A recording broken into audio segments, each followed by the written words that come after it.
bringing attention to the destruction of the 3 World Trade Center towers in New York City on September 11th, 2001, and a whole lot more. This is 9/11 Free Fall. Good evening, everyone. I'm Andy Steele. I'm your host. Thank you for listening.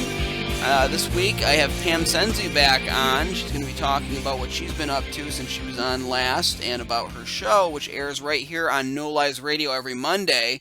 The show is called Satyagraha 9/11. She'll be talking about what that means, what she's focusing on in that show, and she's a very fascinating woman to listen to. I know every time she's on here, the hour goes by really fast, so I like bringing her on. She's an author, artist, activist. She runs the whole gambit, so she'll be talking about that and bringing, like I said, her insight, especially in this week when the world situation really demands us to each individually look into ourselves, and in doing that, looking at the big picture too. With regard to the greater world situation, that's not really the focus of the show, so I'm not going to say too much about it. It is Tuesday night as I record this intro, and it seems that the situation in the Ukraine may be simmering down a bit. I have no idea what's going to happen in the next 2 nights, or what the situation is going to be on Thursday night as this airs. But we're keeping focused here right on 9/11 Freefall on the topic that we cover every week, which is the controlled demolitions of the Twin Towers and of Building 7 on September 11th, 2001, and the nucleus of this, the post-9/11 world, which people can argue that the current world situation may be an after effect of too. Obviously, when a major event happens, it sends ripples throughout the entire future that follows it. So everything was affected by that day. So we're going to keep focused, and we're going to keep our eyes on the prize and on getting a new 9/11 investigation, and getting the establishment, the media, and the government to acknowledge what really happened to those buildings in New York. Before I play my interview with Pam, we're going to do what we do every week. We're going to take 10 seconds of silence to remember the victims of 9/11 and their families and all of the people who died in the wars that followed 9/11. We're going to do that starting now.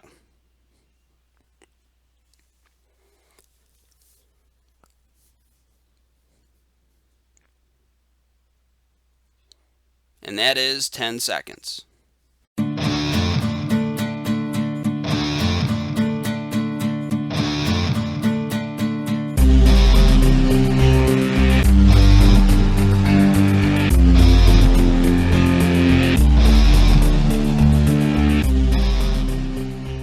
Pam Senzee has been a regular guest on this show. She's been on to discuss her bike ride across America with Rena Patty when they were delivering copies of 9/11 explosive evidence. Experts speak out everywhere pretty much that they stopped, and educating a lot of people along the way about the controlled demolition evidence.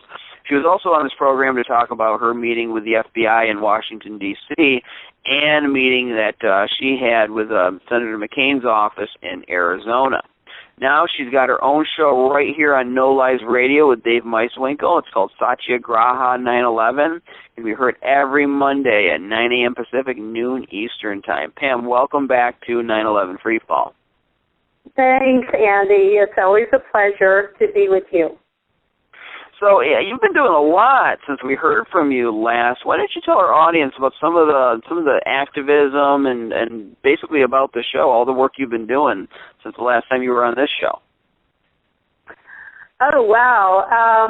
Let's see. Well, I think it was shortly after the McCain visit, which you actually participated in via conference call along with David Chandler. So that was a real blast, and your help was invaluable. So, yeah, we spoke with the McCain staffer, and I'm quite certain that she was very impressed. She asked a lot of very, very pertinent questions and kept interrupting the presentation of Architects and Engineers Solving the Mystery of Building 7, narrated by Ed Asner. An excellent, excellent 15-minute film produced by AE 9/11 Truth. So, and we had several Arizona experts at that meeting. That was Scott Granger. He owns the biggest fire protection engineering firm in Arizona. He's a fire protection engineer. He understands the science. We had Rick Folks, who's about a 45-year veteran structural engineer. He understands that expertise. And those were the Arizona guys. Jody Gibbs, who is an architect who can build anything but a dam, as he puts it, and was educated at both Harvard and Yale. Participated. He was not able to go in person to the presentation, but he participated in the conference calls and the development of that event. So, and you were part of that too. After that, I went to jump on board as campaign coordinator for the Rethink 9/11 campaign during its 12th anniversary campaign.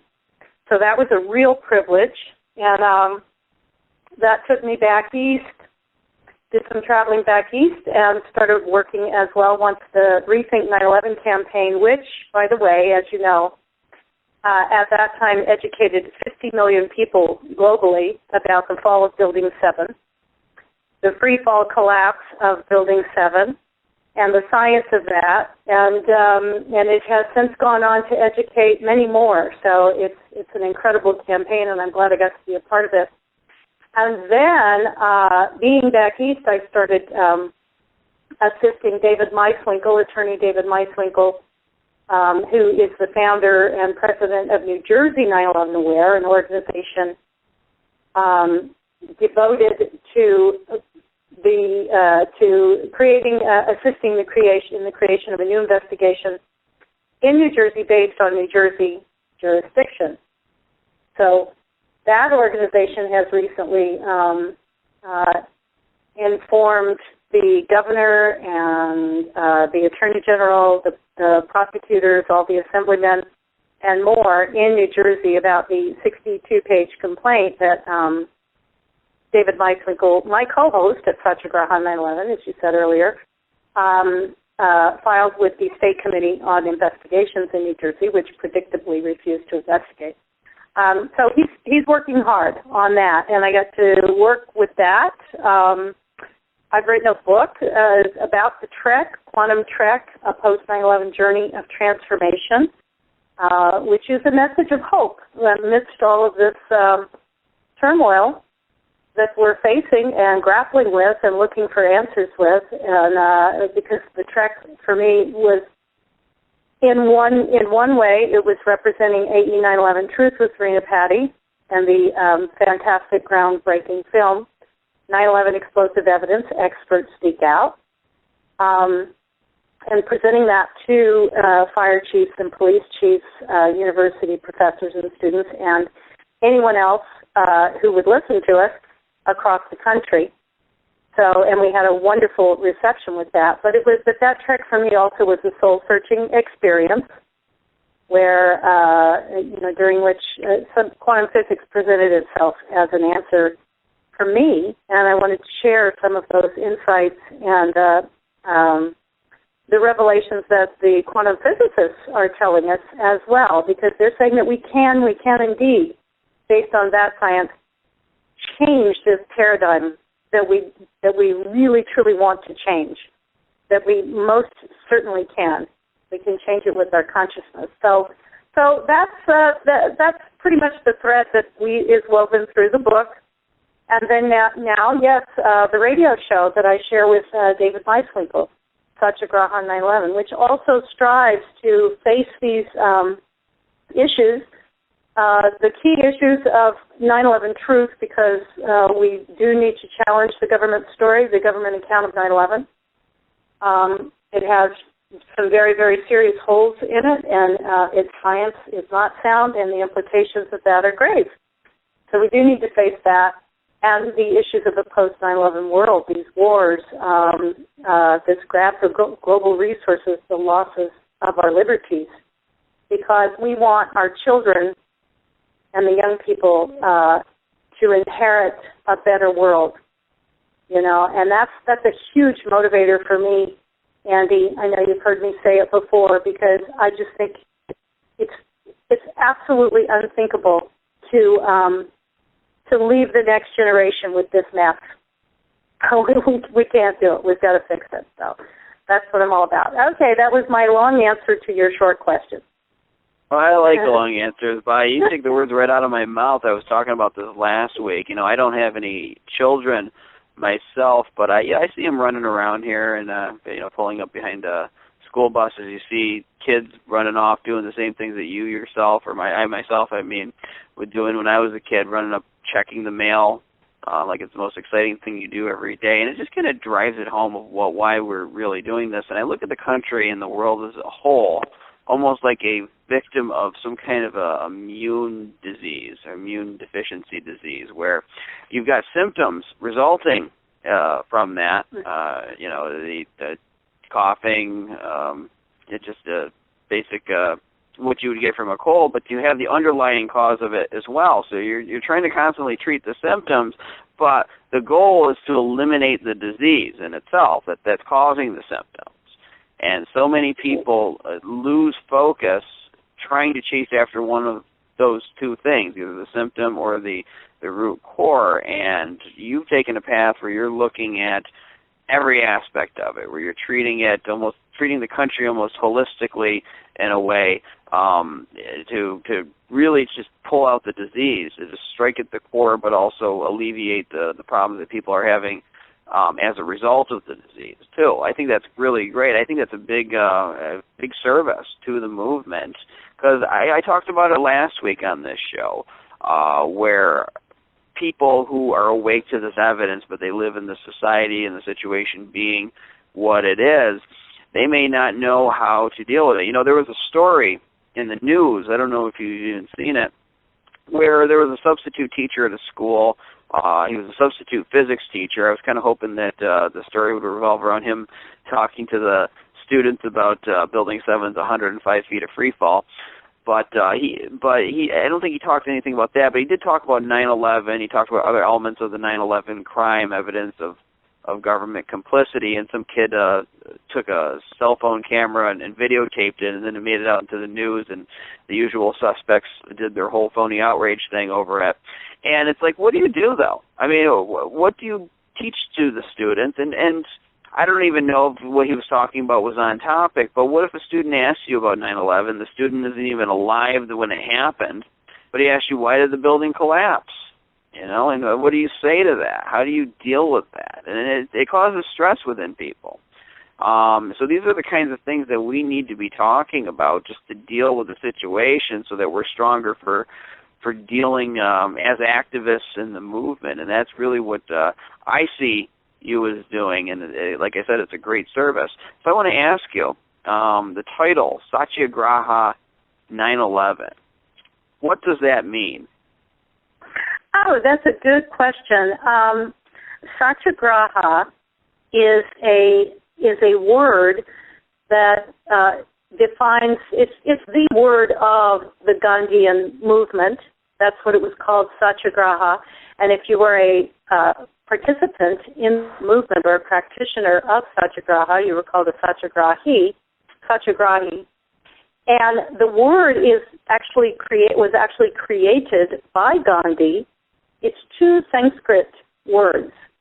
And in India, Sanskrit is considered a holy language. It's considered, of all the languages, it's considered a holy language, and just from the perspective of Indian philosophy. But the actual sounds of Sanskrit are supposed to correlate with some sort of, universal spiritual sound. So anyway, Satya means truth, and Graha means force or power. So what it means is essentially, instead of brute force, it's truth force. So one image that I really loved, that my son, who actually has done our website and has done such a remarkable job, but when he first did the website for Satyagraha 9/11, he had on the banner this group of policemen in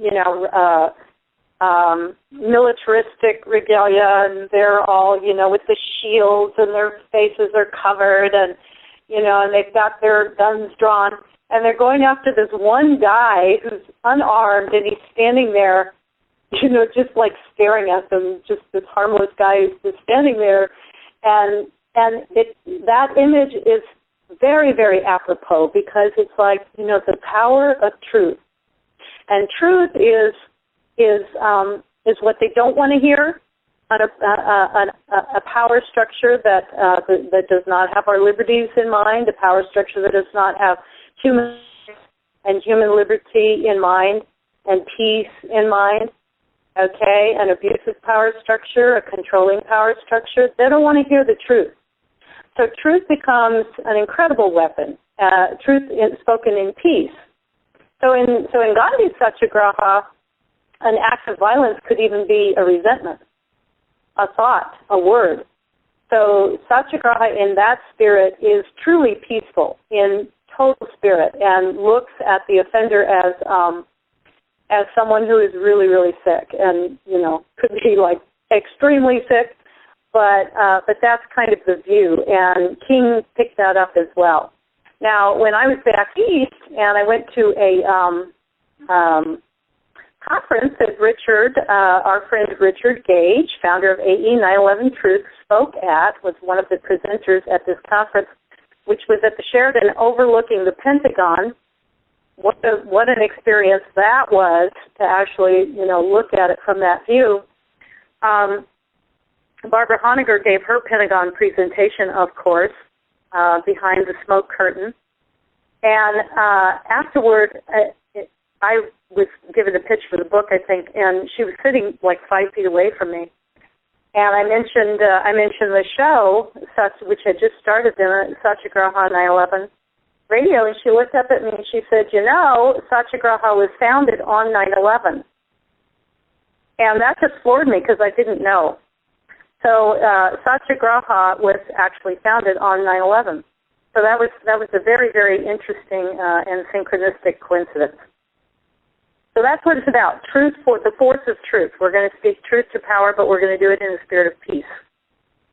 Well, that is really spooky. It was founded on 9/11, and I like the idea that it treats the offender as somebody that is sick. And we see so many times, within the movement, it's easy to do. I do it too, and I'm not saying it's right or it's wrong, but where you look at the other side as the enemy, and I think you kind of need to do that in order to make sense of things in any kind of struggle. But really, if you go into a deeper, I guess, more mature understanding of the world, everybody is a victim to some certain extent of the circumstances. And even the people who viciously attack us, even the people who perpetrated the 9/11 attacks, whoever they were, whoever planted the pre-planted explosives in the Trade Towers and in the Building 7, are a victim of either some kind of abuse or just malformed thinking.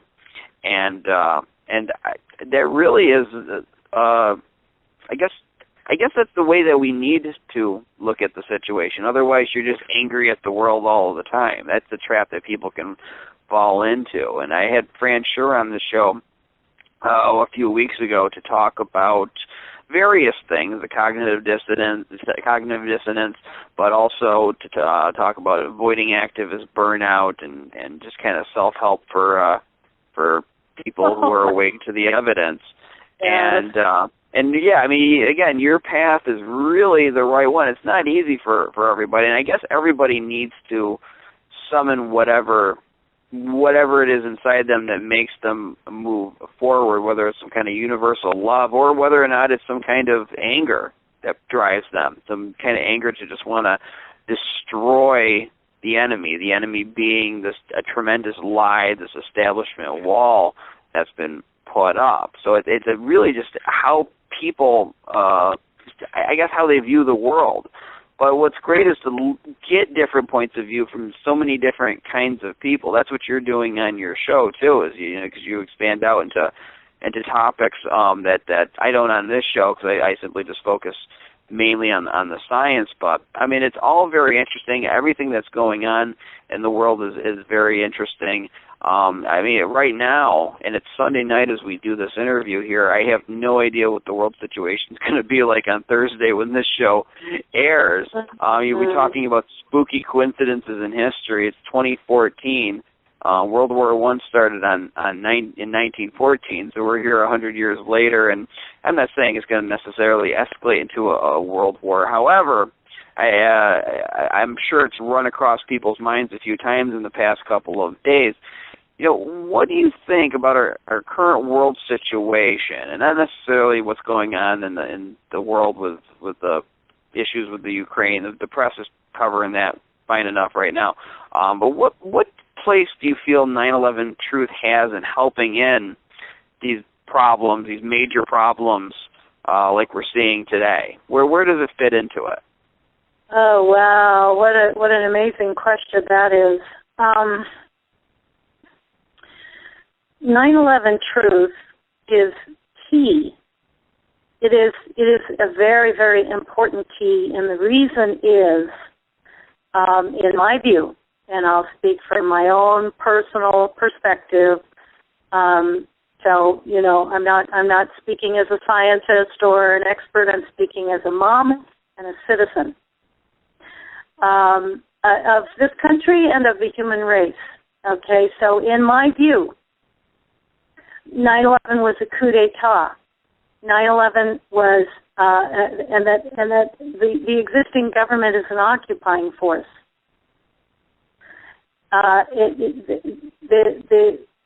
The grave questions of the science that doesn't line up in a big way about 9/11, and the thousands of experts. Now, AE 9/11 Truth has over 2,000 architects and engineers who've signed a petition for a new investigation. Above and beyond that, they have a larger petition, and within that, there are numerous physicists, chemists, fire science experts, law enforcement experts, investigative experts, all sorts of experts, all sorts of science and research and law enforcement professionals from all walks of life. Okay, and above and beyond their petition, there are thousands of people who have a very specific expertise into the gaping questions concerning the science and the hard evidence of 9/11. And the omissions from the 9/11 Commission report and the NIST report are profound and deeply disturbing and utterly inexcusable. To omit, for instance, the testimony of firefighters, of well over 100 firefighters who heard explosions, who witnessed explosions. The testimony of firefighters, first responders, who witnessed injuries, dismemberment, death, explosions in the lobbies of the World Trade Center towers before they came down. And there's some testimony of this before the first plane hit.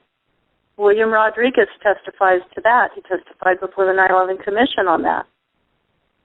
So for this kind of thing to be omitted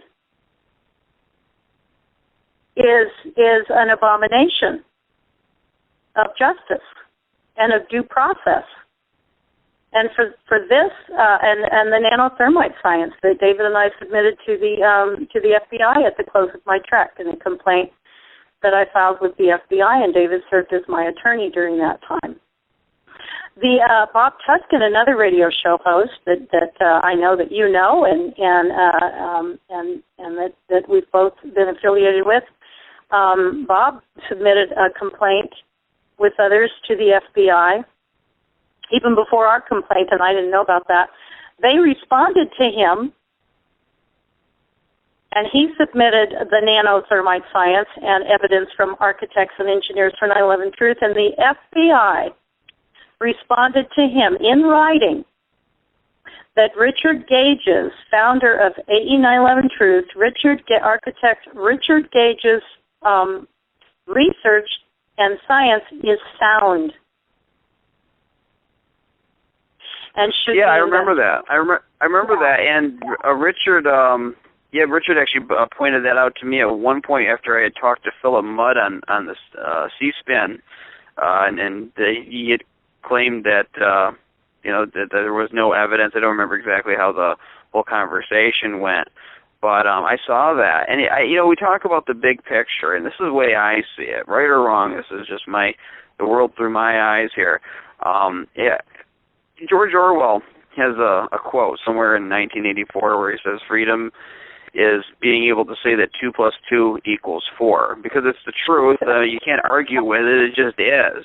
And then I guess the government it's been a long time since I read it, but I guess the government agents end up roughing them up and making them see 5 fingers instead of 4, and he says their ultimate victory over him is to make them deny mathematical reality by saying 2 + 2 = 5. But over the past couple of years, and I'm not even talking about immediately after 9/11 happened, but just after some years and after research started being done about it, when there was very clear scientific evidence that at the very least should be looked at and taken seriously, and to see the media just very brazenly and very in your face just shut down any discussion as much as they possibly can. They're not gods, they can't stop it completely, but do everything in their power to avoid it, and to see the politicians do everything in their power to avoid it, and just watch as the general public treats this issue like it's some kind of joke. No matter what you cite, they'll just want to believe the official story no matter what. A lot of people will.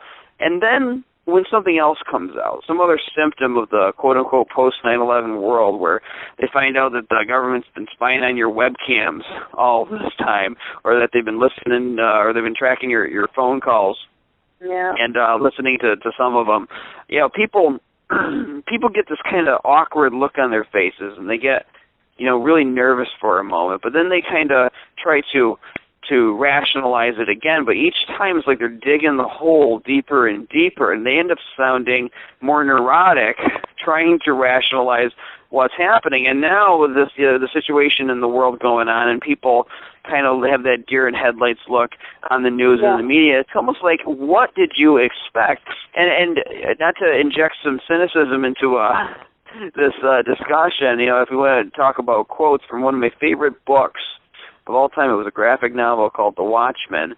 There's a character named Rorschach where he says in there, because there's a threat of nuclear war taking place in the story, where he says, the accumulated filth of all their sex and murder will foam up around their waists, and all of the blank and politicians will look up and shout, "Save us," and I'll look down and whisper, "No." And it's easy to feel that way in my interpretation of that quote about the general society, because it's almost like, well, what did you expect when you neurotically ignore basic physics, basic science, and you let this issue go for so long? Of course all these other issues are going to get out of control. Of course the establishment, the machine, is going to overstep its bounds, and we're going to get into a very bad situation. What did you expect? And I mean, that's how I feel this fits into the greater picture, because it's a foreshadowing. It should have been a foreshadowing of everything that was to come, even if you didn't know the specifics of it. Common sense says ignoring the truth about what really happened in the buildings in New York, of course it's going to lead to this. What are your thoughts on that? Yeah. Well, yes, of course. Of course it is, because 2 + 2 = 4, Andy. I mean, there are consequences to what we've experienced, and there are consequences to remaining silent when witnessing this sort of thing, which many key people in our government and in the media, and I'm just getting choked up thinking about it, because our fellow Americans, so many people, along the way and through the years, the moments, the times when that sense of betrayal just cuts so deep, realizing, that again and again and again, people are not people who could step up to the plate, people who could speak the truth, chose not to, for whatever reasons. Now, having said all of that, and that 9/11 truth is key, it's pivotal, because the official account for 9/11, the very flawed, deeply, deeply flawed, official account for 9/11 is the pretext for two wars, which over 1 million people have died from during, and the loss of many of our liberties, our due process. Indefinite detention is now legal in the United States of America, and without due process, this isn't the United States of America. It's something else, because these rights are inalienable. They're like divine rights, and they're not just for Americans. And I think this is somehow karmically, if you will, where we went wrong, because as a people, we kept seeing these rights as our rights. But we could exclude people. We could exclude others. We could exclude people within our own country.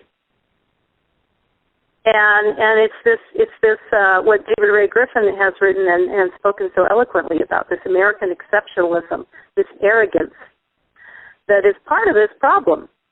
You know, so that after 9/11, it was like, yeah, go get them. You know, we could be wooed into war because of something in our character, in our group character. Those things have to change.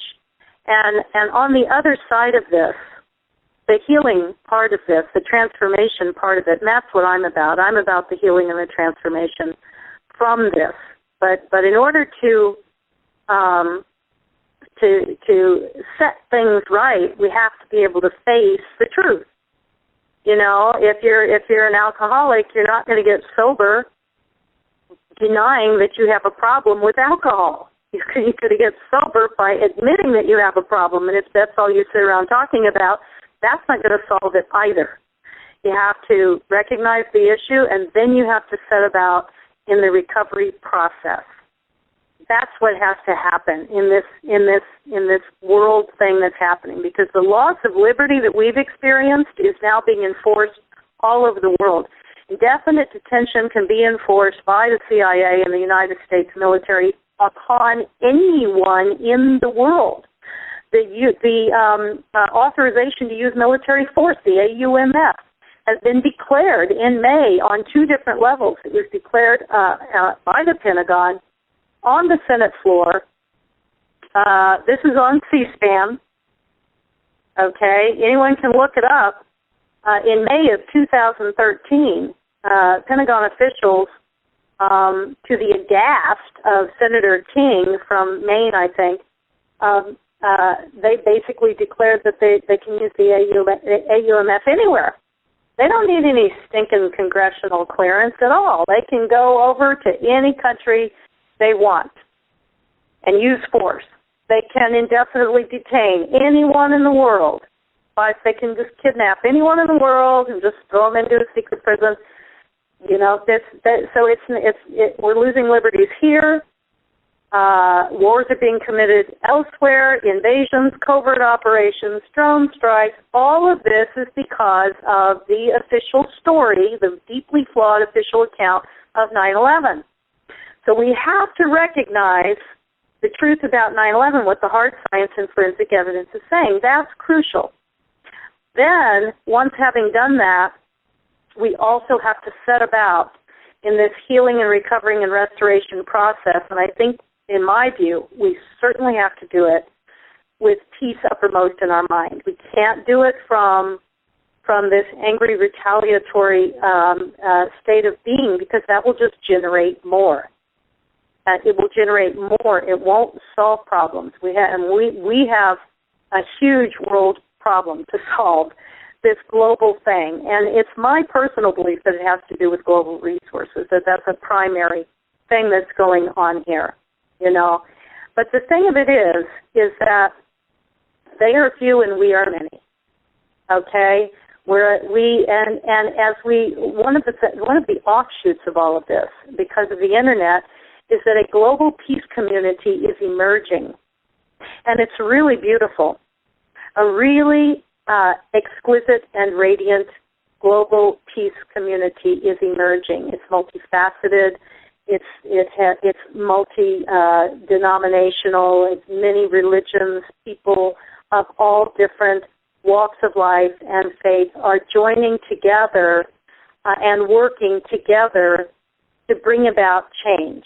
And that's why I get so excited about quantum physics, because quantum physics basically tells us that if our consciousness is geared towards solutions, we will quite literally manifest the solutions, and that is 2 + 2 = 4, that it will happen.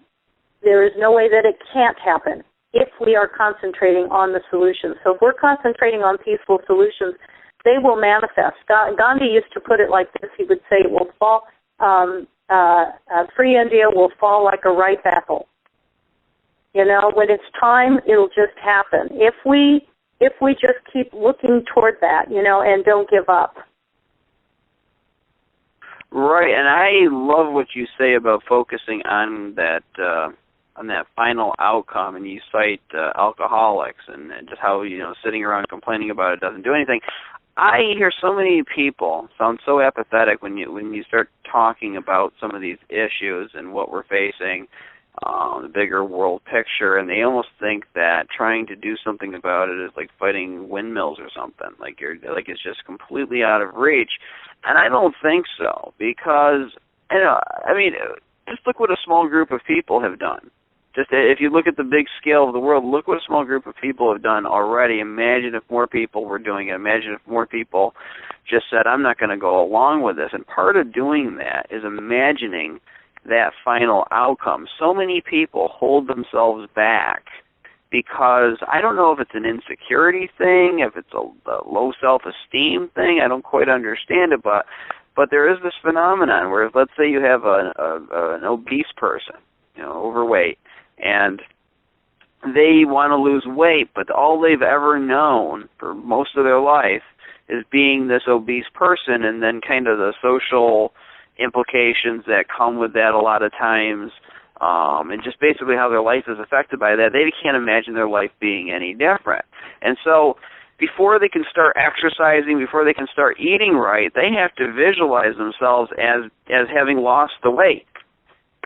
As having gone and you know, having that final outcome and being this completely different person.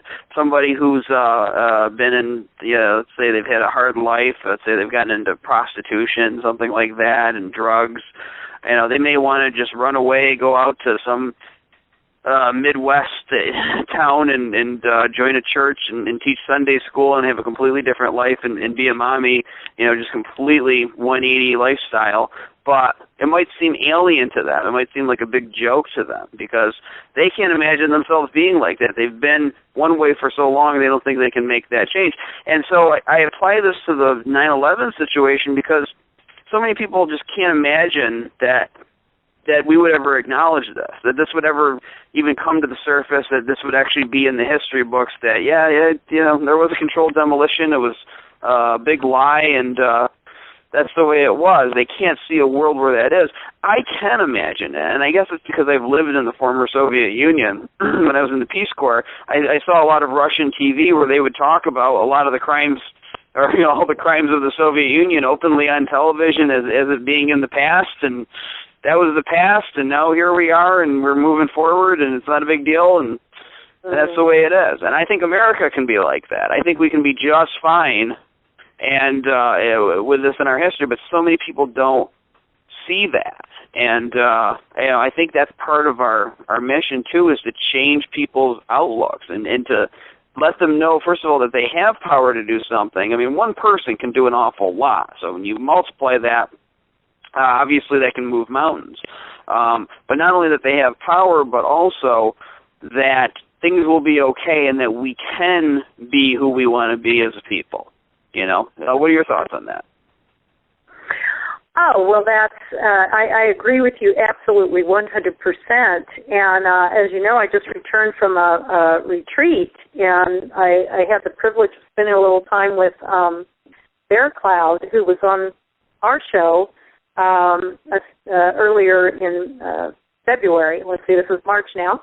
And one of the things that he said to me is that growth happens exponentially, which I think is phenomenal. Barry Cloud wrote the book, The Seven Fires, and he's just done a lot of fascinating research, which people can research on their own if they're interested. He's a visionary Native American artist.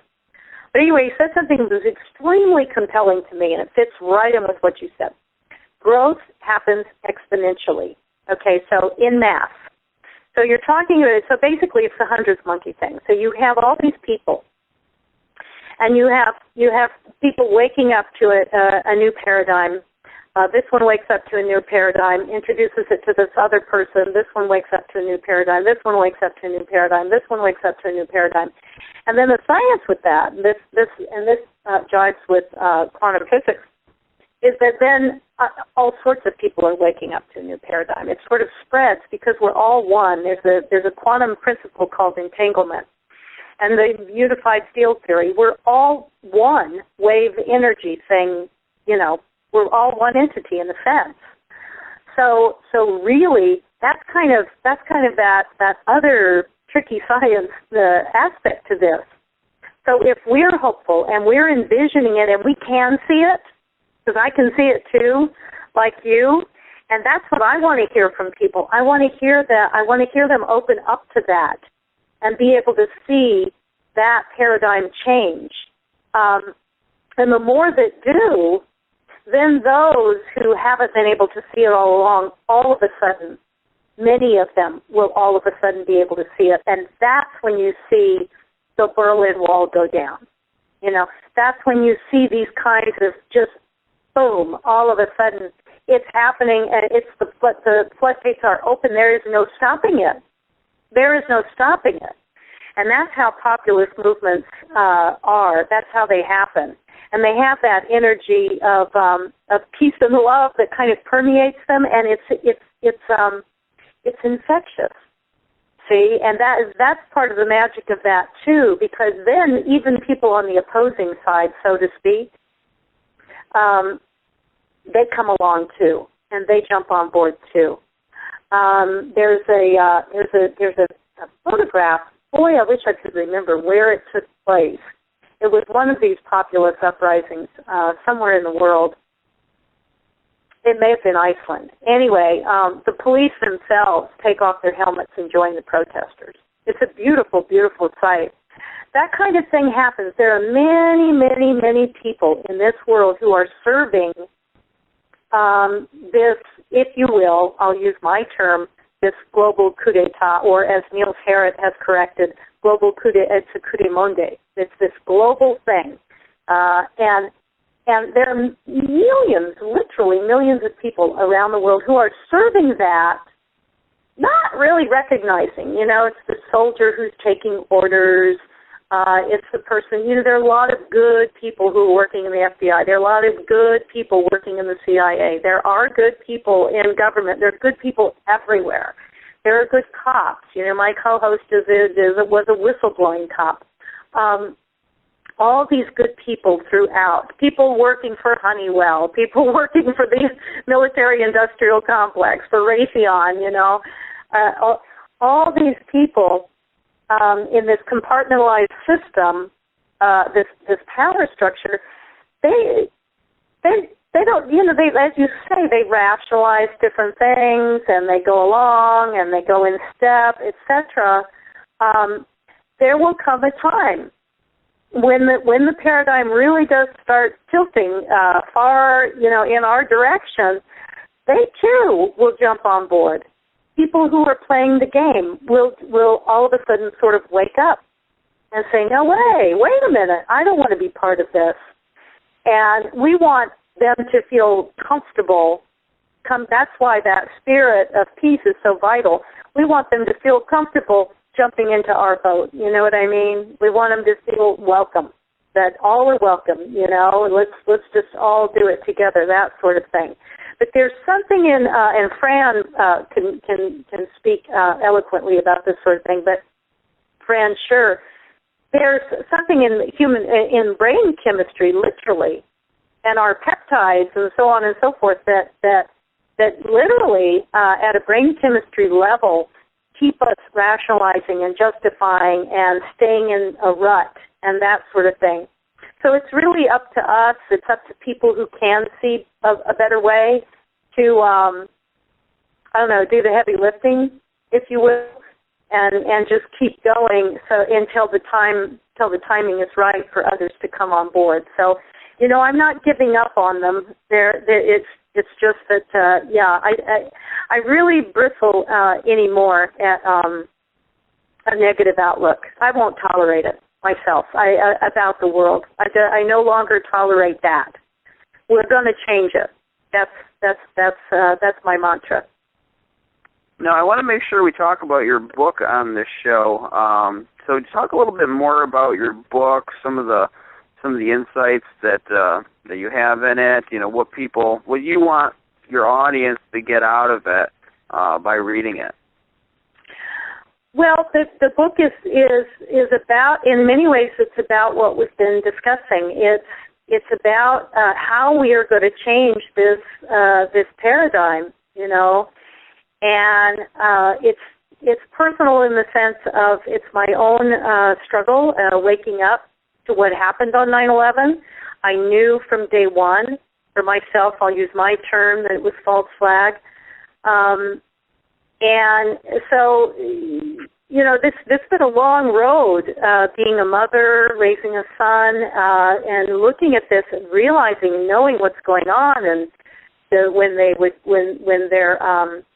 going forth with wars and torture and the Patriot Act and all of these different things, and I'm recognizing the motivation. So that was extremely difficult. There were some real dark years there. So the trek across the United States with AE 9/11 truth activist and peace activist Rena Patty, for me, was this soul-searching experience as well. And I wanted to find answers, which was my initial motivation for doing something like this. Initially, I was going to walk across the United States and just talk to people.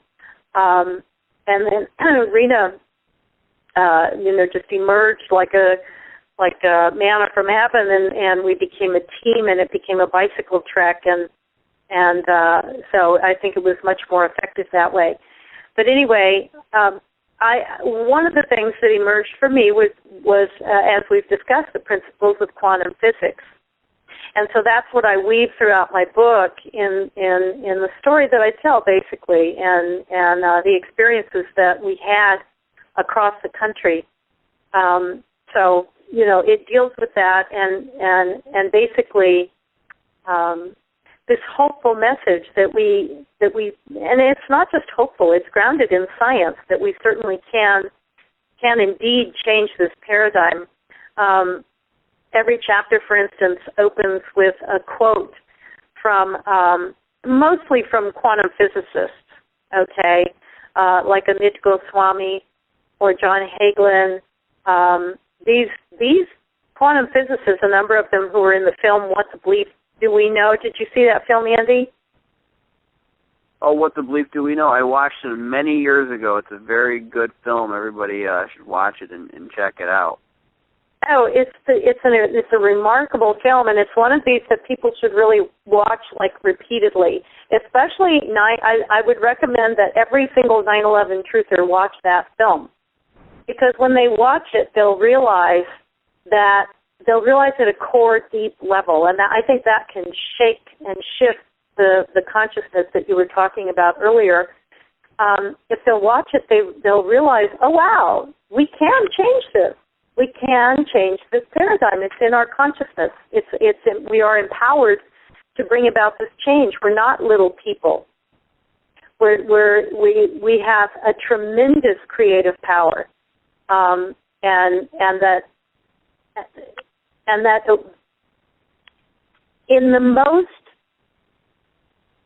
authentic and genuine way, yes, we absolutely can. That it is very, very real science, that if we change our consciousness, we can change this paradigm. So that's what my book is about, and it gets into the quantum physics as a layperson, just like I'm a layperson representing the experts in the 9/11 science, that sort of thing. So it's really about that, and if people feel like they need a message of hope, that is viable, then I would recommend that they go ahead and get the book. What's the book's title? It's Quantum Trek: A Post 9/11 Journey of Transformation.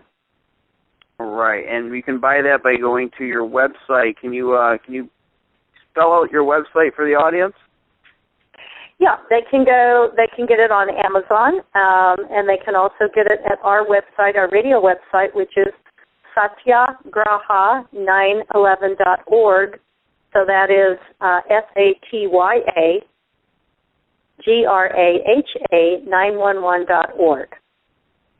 Now, I was just looking on your website while you were speaking a moment ago, and you've got a gallery here, and a lot of people may or may not know this about you. Your own audience, I don't know if you've ever mentioned this, but you're quite an artist. I mean, an exceptional one. And you've got some very good pictures here, almost haunting. I mean, beautiful but haunting, especially the ones where you have the children. They're wearing masks over their bottom parts of their faces. It's children in nanothermite, the children of 9/11. Obviously, the audience can't see that as we're speaking. They can go to your website and look at the gallery for themselves. Can you talk about your art a little bit in our last couple of minutes here? What inspires you with your pictures? What subjects do you like to focus on when you're creating pictures like these? Oh, well, thanks for mentioning that, Andy. I didn't expect that, but yeah, those pictures are those pictures that you described that the children have to do with the children. Many children in New York City were exposed to nanothermite. And I'll definitely get to the art in just a second here, but nanothermite exposure is core. It's a core issue to the deaths of the first responders. Over 1,700 first responders have died since 9/11, and many of them of diseases and disorders that are actually sort of undiagnosable, and the doctors don't know what to do with. Well, the truth is that the active thermitic material has been discovered in the dust of 9/11, and all of those first responders, all of those volunteers, and the people of New York City, including the children, have all been exposed to nanothermite, plus the tens of thousands of carcinogens that were part of the demolition-produced dust from the collapse of the World Trade Center towers, the Twin Towers, and World Trade Center Building 7. So this is a huge health issue that people are not addressing because the government won't acknowledge the documentation of peer-reviewed science. There's been peer-reviewed, uncontested for now, I think, over 4, maybe 5 years, of the very real documentation of nanothermite in the dust of 9/11, which is a very ultra-modern, certainly at the time of 9/11 it was ultra-modern, I think it was only about 3 years old, of a military-grade incendiary that has to be built up in the laboratory because it's nanotechnology. So that's really crucial. And so I did do a child series of children exposed to nanothermite. They were given, people in New York City were given these really wimpy little, the paper, masks that you wear over your face when you go visit somebody in the hospital or something like that, and you need to wear, and that was no protection for any of them. So, so that was a health issue series that I did. As an artist, I've done a number of different things. I'm a mural artist and have been a mural artist since about 2000. And I actually studied art in New York City at the Studio School of Drawing, Painting, and Sculpture in Greenwich Village, so right up the street from the World Trade Center complex, actually.